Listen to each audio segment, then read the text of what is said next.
گرامی السلام علیکم ورحمۃ وبرکاتہ۔ سیدھی بات کے تازہ ترین پرائم ٹائم میں آپ لوگوں کا استقبال ہے۔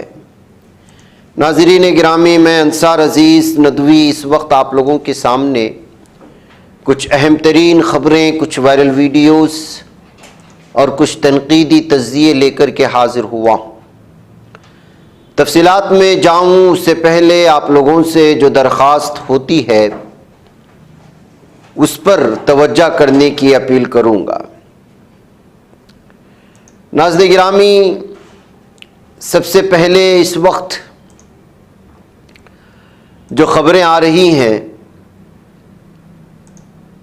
اس پر توجہ کر لیتے ہیں، اور وہ ہے مادورو کی گرفتاری، وینزویلا پر امریکہ کا حملہ، اور اس کے بعد مختلف ممالک میں امریکہ کے خلاف ہونے والے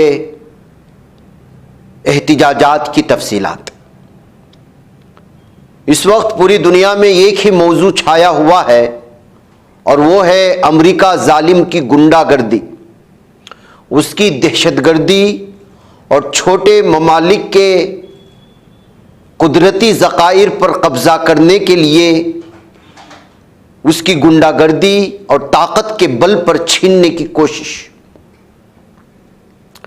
وینزویلا میں موجود اللہ کی زمین کے اندر رکھی گئی اللہ کی جانب سے قدرتی ذخائر کو اس پر قبضہ کرنے کے نام پر، قبضہ کرنے کے لیے ڈرگس کے نام پر، منشیات کے نام پر مادورو اور اس کی بیوی کو جس طرح اغوا کر لیا گیا اور پورے ملک کو کیپچر کر لیا گیا، اس کی مختلف جو تصاویر اس وقت آ رہی ہیں وہ ہمارے اسکرین پر آپ دیکھ سکتے ہیں۔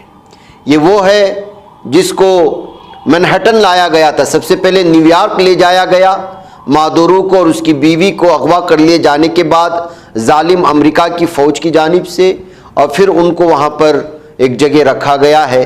دیکھیے ایک اور ویڈیو میں کس طرح ان کو کیپچر کرنے کی یہ تصویریں بھی سامنے لائی گئی ہیں۔ آپ اندازہ لگا سکتے ہیں ایک ملک پر دوسری ملک کی کھلی گنڈا گردی ہے، یہ کھلی گنڈا گردی، دہشت گردی، جس کے چلتے ناظرین گرامی یونان میں، خود نیو یارک میں، یہاں تک کہ مختلف فرانس میں، ہر جگہ اس وقت امریکہ کے خلاف لوگ راستہ پر اتر آئے ہیں۔ کل رات سے جس طرح سے احتجاجات ہو رہے ہیں اس کی مختلف تصاویر آپ ہماری اسکرین پر دیکھ سکتے ہیں۔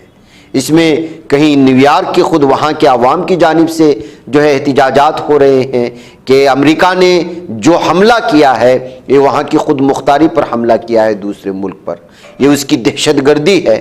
خود وینزویلا کے لوگ راستے پر آئے ہوئے ہیں، یہ کمانڈر ہیں وینزویلا کے فوج کے، وہ کہہ رہے ہیں کہ ہم جنگ کرنے کے لیے تیار ہیں۔ لیکن جتنا بھی ہو ناظرین گرامی، جس طرح سے نہتے کر دیتا ہے اور اچانک حملہ کر دیتا ہے اور اندرونی لوگوں کو اپنے سازش میں شامل کر دیتا ہے، اس سے صاف اور واضح طور پر سمجھ میں لوگوں کو آ رہا ہے کہ اگر کسی کے پاس قدرتی ذخائر ہیں کسی ملک میں، زمین کے نیچے تیل ہے یا آپ کو آئل ہے یا جس طرح کی بھی چیزیں ہیں، اس کو اگر آپ محفوظ رکھنا چاہتے ہیں ظالم صہیونی درندے اسرائیل سے اور امریکہ سے، تو آپ کو کم سے کم نیوکلیئر پاور تو بننا پڑے گا۔ یہی وجہ ہے کہ جو ہے کوریا سے ڈرتا ہے، جاپان سے ڈرتا ہے، چائنا سے ڈرتا ہے امریکہ، رشیا سے ڈرتا ہے، ان ممالک سے ڈرتا ہے جن ممالک میں نیوکلیئر ہتھیار ہے، وہاں کے ذخائر کو لوٹنے کی کوشش نہیں کرتا، وہاں کی حکومتوں کو گرانے کی کوشش نہیں کرتا، اور جہاں یہ تمام ذخائر نہیں ہیں ان کو یہ ذخائر دینے کے نام پر وعدہ کر کے وہاں کی قیادت کو خریدتا ہے، وہاں کے حکمرانوں کو خریدتا ہے امریکہ، وہ چاہے ٹرمپ ہو یا اس سے پہلے کے بھی جتنے بھی ظالم یہاں کی صدر رہ چکے ہیں، کسی نہ کسی اعتبار سے انہوں نے انسانوں کو، انسانیت کو نقصان پہنچایا ہے، جمہوریت کو نقصان پہنچایا ہے۔ عراق کے صدام حسین سے لے کر، بن لادن سے لے کر جتنے بھی جو ہے آپ لوگوں پر اس نے حملہ کیا ہے اس کی تاریخ اٹھا کر کے دیکھ لیجئے گا. ہر ایک نے اس کو آنکھ دکھانے کی کوشش کی تو ان ممالک کے پہلے زمین کے اندر موجود ذخائر کو دیکھا, ان کو خریدنے کی کوشش کی, نہ ہوئے تو ان کو اغوا کیا گیا, ان کے خلاف انہی کے ملک کے عوام کو بغاوت کرنے پر مجبور کیا گیا اور ان پر ہزاروں ڈالر خرچ کیے, پھر ان کی زمین پر قبضہ کیا. پھر جو ہزاروں ڈالر بغاوت کے لیے خرچ کیے گئے تھے وہ انہی کے ملک کے زمین کے نیچے موجود آئل سے, قدرتی گیس سے انہوں نے جو ہے کمائی کی. یہ پوری تھیوری ہے امریکہ ظالم کی. وینزویلا پر امریکی حملے کے بعد ملک میں اٹھے سیاسی طوفان کے دوران ملک کی سپریم کورٹ کے آئینی چیمبر نے نائب صدر ڈیلسی روڈریگز کو عبوری صدر کی ذمہ داری سنبھالنے کا حکم دے دیا ہے اس وینزویلا میں. یہ فیصلہ صدر نیکولس مادورو کی عدم موجودگی کے مد نظر لیا گیا, جنہیں ہفتے کے روز الگ صبح امریکی فورسز کے ذریعے کیے گئے آپریشن میں گرفتار کر کے نیو یارک لے جایا گیا ہے. عدالت کے حکم میں کہا گیا کہ ڈیلسی روڈریگز بولیورین جمہوریہ وینزویلا کے صدر کا عہدہ سنبھالیں گی تاکہ انتظامی تسلسل اور قوم کے جامع دفاع کو یقینی بنایا جا سکے. عدالت اس معاملے پر مزید غور و خوض کرے گی تاکہ ریاست کا استحکام, حکومت چلانے اور صدر کی جبراً عدم موجودگی کی صورت میں قومی خود مختاری کی حفاظت یقینی کرنے کے لیے نافذ قانونی ڈھانچے کا تعین کیا جا سکے. ناظرین گرامی, آپ اندازہ لگائیں کہ ایک ملک دوسرے ملک میں گھستا ہے اور وہاں کے صدر کو اغوا کر لیتا ہے, اس کی بیوی کو اغوا کر لیتا ہے اور پوری دنیا خاموش ہے, عوام احتجاج کر رہے ہیں, صرف بیان بازیوں پہ یہ سارا کچھ چل رہا ہے.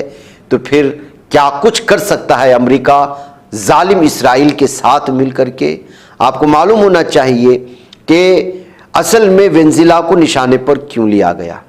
سب سے پہلے وجہ اس کی یہ تھی کہ جو اس کے نیچے اس کے پاس زمینی ذخائر ہیں اور قدرتی ذخائر ہیں, تیل بھی ہیں اور بھی بہت ساری چیزیں. اصل وجہ یہ.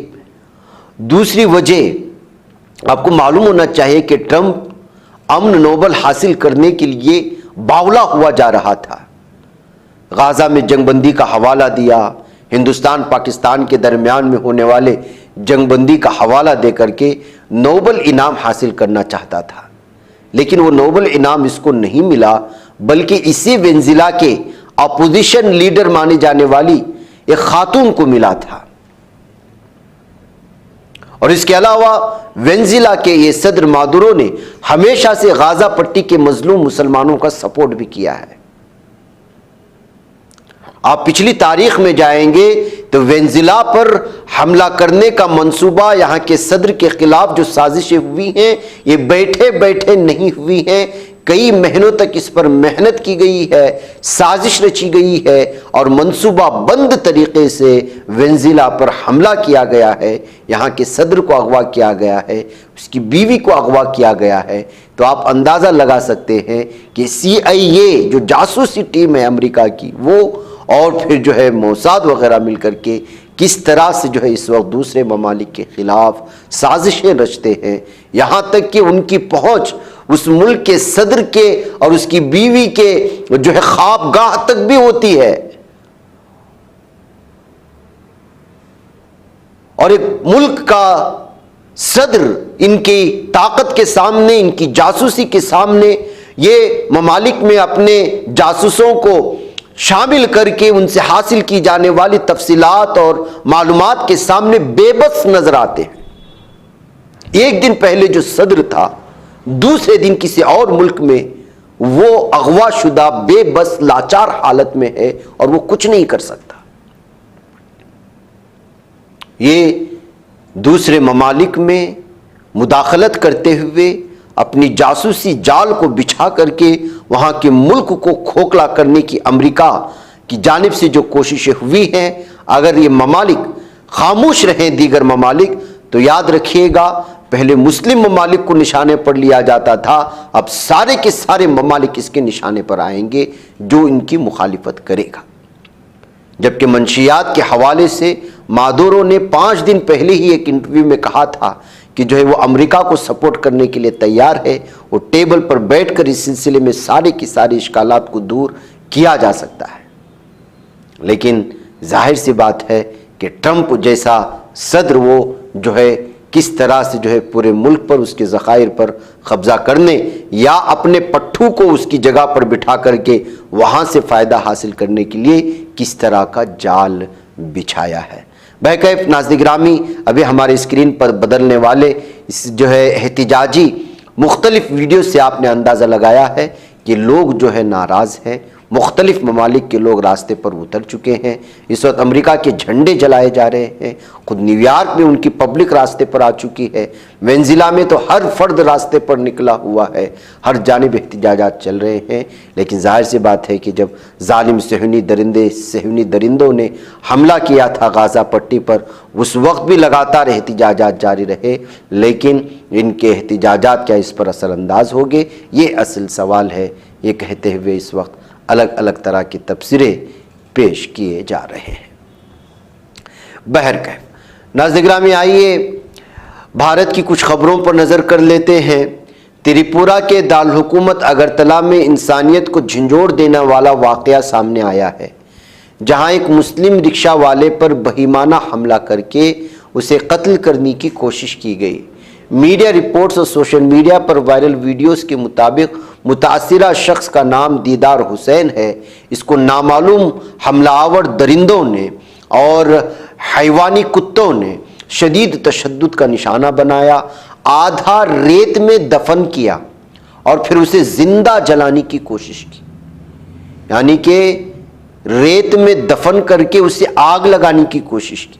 دیدار حسین جو اگرتلہ کے ابھیا نگر علاقے کا رہائشی ہے، اس نے بتایا کہ 1 جنوری کی شام تقریباً 6:30 بجے گنگائل نویدتا کلب کے قریب 4 سے 5 نامعلوم گنڈوں نے، درندوں نے، ہندوتوا ذہنیت کے دہشت گردوں نے اس کا راستہ روکا، بری طرح پیٹا، پھر انہیں ریت کے ڈھیر میں زبردستی دھکیل دیا۔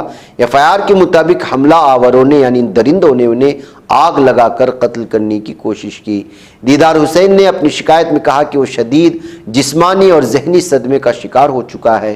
اس کی جان صرف اس وقت بچی جب اس کی چیخ و پکار سن کر درندوں نے موقع سے فرار ہو گئے۔ دیدار حسین فی الحال زیر علاج ہے۔ مقامی رہائشی حبیب الرحمان کے مطابق درندوں نے پہلے دیدار حسین سے اس کا نام پوچھا۔ مسلمان ہونے کی تصدیق کے بعد بنگلہ دیش میں مبینہ طور پر اقلیتوں پر ہونے والے تشدد کا حوالہ دیتے ہوئے اس پر حملہ کیا گیا، یعنی ہندوؤں پر حملہ کرنے کا حوالہ دیتے ہوئے دیدار حسین نے حملے کو سنگین، سفاق اور ناقابل معافی جرم قرار دیا ہے۔ اس واقعے کے بعد اگرتلہ میں شدید غم و غصہ دیکھنے میں آیا، جہاں شہریوں نے احتجاجی مارچ نکال کر فوری گرفتاری اور سخت کارروائی کا مطالبہ کیا ہے۔ یہ اس وقت بھارت میں تنہا مسلمان جو یہاں وہاں جاتے ہیں یا ٹھیلے پر جو ہے وہ کاروبار کرتے ہیں یا کوئی اپنے سائیکل وغیرہ پر کچھ چیزیں رکھ کر کے بیچتا ہے، ان کو بنگلہ دیشی یا کشمیری یا اس طرح کا کہہ کر کے اس وقت بہت زیادہ تکلیفیں دی جا رہی ہیں۔ مہاراشٹرا کے جالنا شہر میں ایک انتخابی جلسے سے خطاب کرتے ہوئے کل ہند مجلس اتحاد المسلمین کے سینئر رہنما اور سابق رکن پارلیمنٹ امتیاز جلیل نے کہا کہ اگر کسی نے مسلم خواتین کو بری نیت سے چھونے کی جرات کی تو اس کا ہاتھ کاٹ دیں گے۔ ان کا یہ بیان بہار کے وزیر اعلیٰ نتیش کمار کی جانب سے خاتون کے چہرے سے حجاب ہٹانے کے واقعے اور اس پر اتر پردیش کے ایک وزیر کے متنازع تبصرے کے پس منظر میں سامنے آیا ہے۔ یہ کہا جا رہا ہے امتیاز جلیل نے براہ راست نتیش کمار کو نشانہ بنایا۔ ایک وزیر اعلیٰ کی جانب سے اس طرح کا رویہ انتہائی افسوسناک اور اس نے پورے ملک میں مسلمانوں کے جذبات کو مجروح کیا۔ انہوں نے اتر پردیش کے وزیر سنجے نشاد کے بیان کا حوالہ دیتے ہوئے کہا کہ جب ذمہ دار عہدوں پر بیٹھے لوگ اس طرح کی زبان استعمال کریں گے تو سماج میں نفرت اور عدم تحفظ ہی پھیلے گا۔ جلسے سے خطاب میں انہوں نے نام نہاد سیکولر جماعتوں پر بھی شدید تنقید کی۔ ان کا ماننا تھا کہ پارٹیاں مجلس کو فرقہ پرست قرار دیتی ہیں، لیکن حقیقت یہ ہے کہ یہی پارٹیاں گنڈوں اور مجرم عناصر کو تحفظ دینے میں کوئی ہچکچاہٹ محسوس نہیں کرتی، مگر مسلمانوں کے حق میں کھل کر کھڑے ہونے سے گھبراتی ہے۔ یہ کہتے ہوئے سیکولر پارٹیوں کو نشانے پر لینے کی کوششیں ہوئی ہیں۔ ناظرین گرامی، آج کل ناجائز تعلقات اور عشق وغیرہ نے جو ہے جرائم کے گراف میں حد سے زیادہ اضافہ کر دیا ہے۔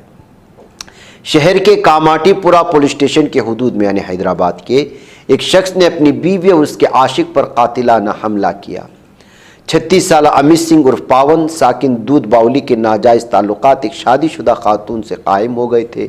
خاتون کی شوہر روی کو ان دونوں کے تعلقات کا علم ہو گیا۔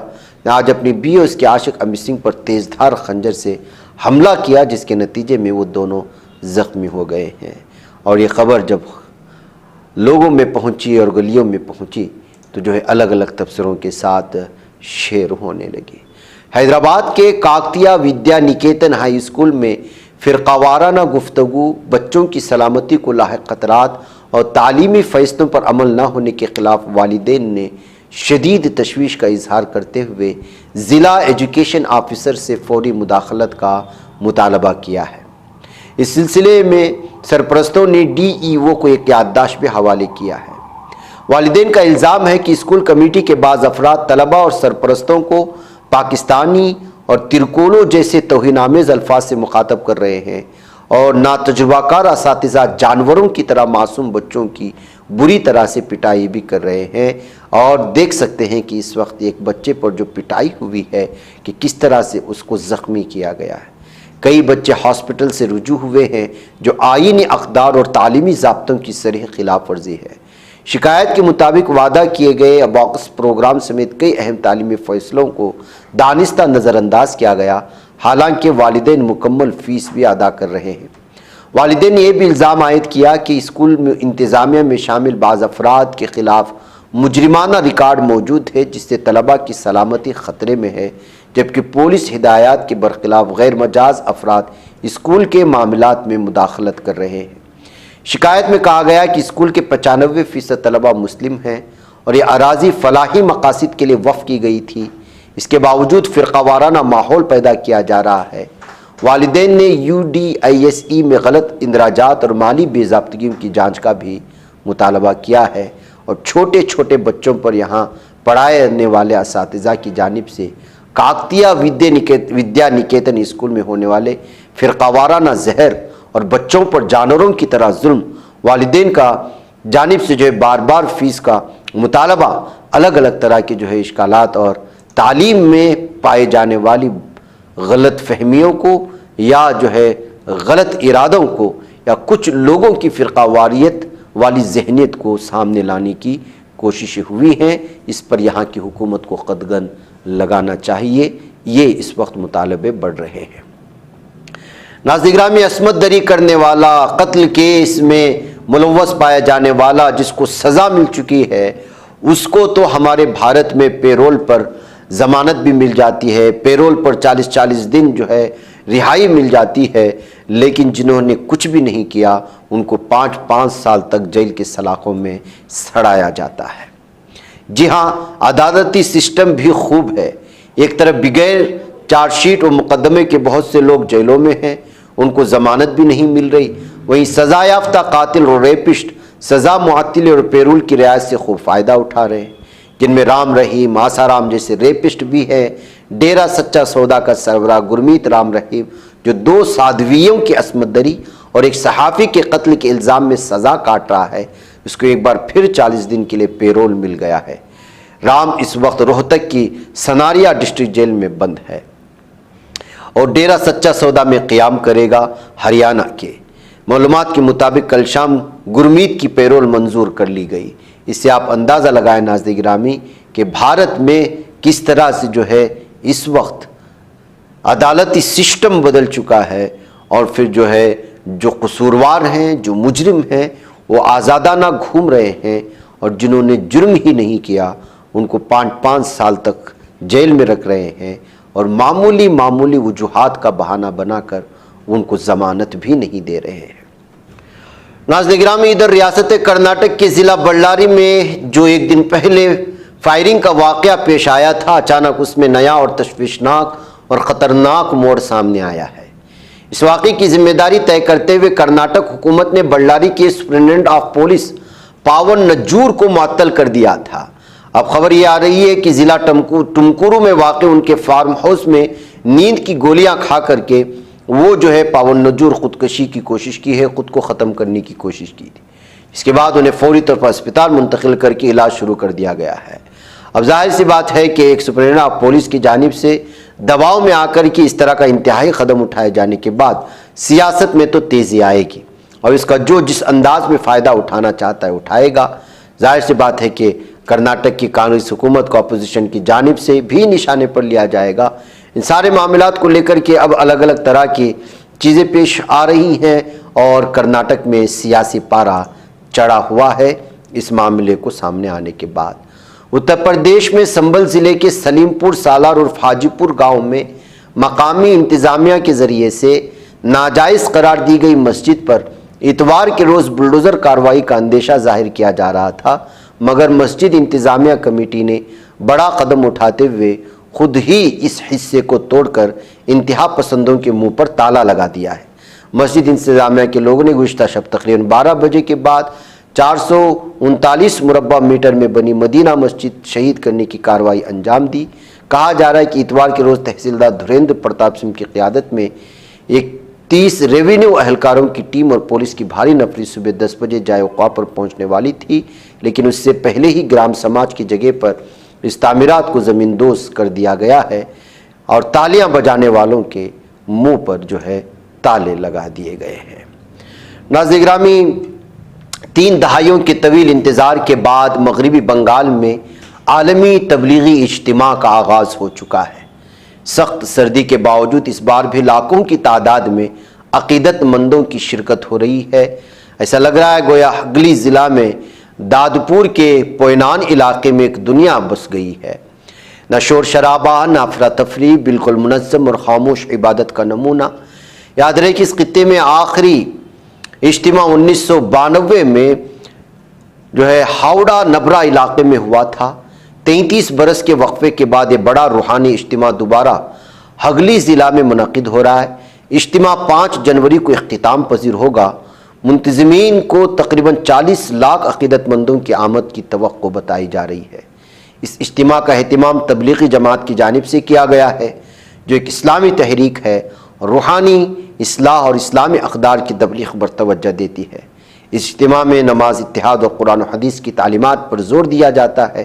مختلف ممالک سے مسلمان یہاں جمع ہو کر اپنے ایمان کو مضبوط کرتے ہیں، امن کو فروغ دیتے ہیں، بھائی چارے اور عقیدت کے ماحول میں انسانیت کی بھلائی کے لیے دعا کرتے ہیں، اور بڑی بڑی تعداد میں لوگ آتے ہیں، خاموشی کے ساتھ اپنا کام کرتے ہیں اور نکل جاتے ہیں، جس کی تعریفیں تبلیغی اجتماع میں پائی جانے والی خاموشی اور یہاں کے جو ہے نظام کو، سسٹم کو بہترین انداز میں کیے جانے والے سارے نظام کی نہ صرف تعریف ہوتی ہے، بلکہ جو ہے یہ مثالاً پوری دنیا میں پیش بھی کی جاتی ہے۔